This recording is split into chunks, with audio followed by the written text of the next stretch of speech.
But I think if I had to tell my, let's say, younger self or my 25 year ago self something, it would be about the power of consistency.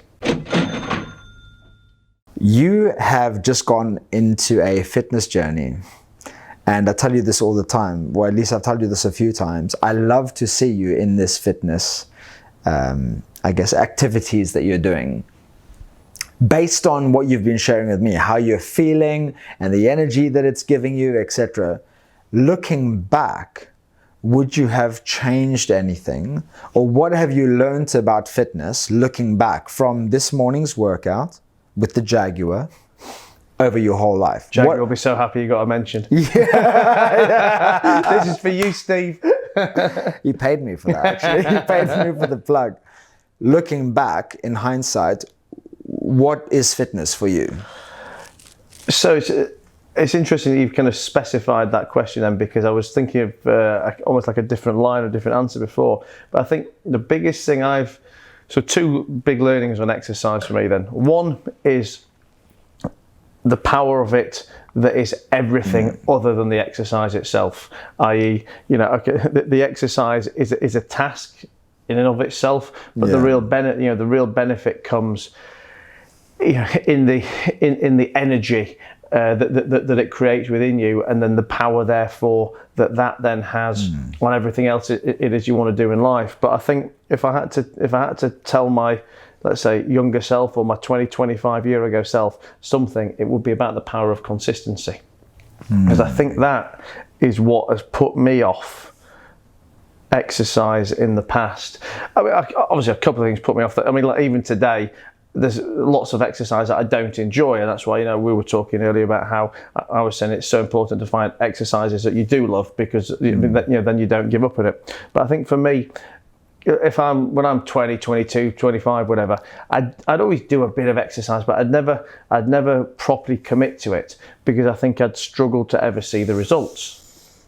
And I guess I was probably wanting too big a results and too soon. And I guess maybe at 25 I'm thinking, well, I want to have the Men's Health cover body magazine body, or I want to be a black belt karate student or whatever it may be. And because I don't get there in a week, I get I get despondent.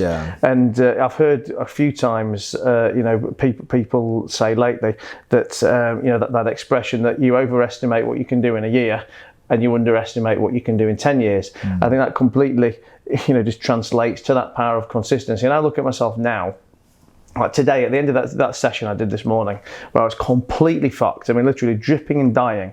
And before I left, he says, you've got to do 20 burpees. Now, if you'd have asked me 6 months ago, I couldn't do 20 burpees at the beginning of a session, never mind 20 burpees at the end. And it's not some magic trick that I can do them now. It's that I started off with 1 burpee, and 1 became 2, and 2 became 4, and 4 became 10, and 10's now 20. I've seen you struggle with 10 push-ups.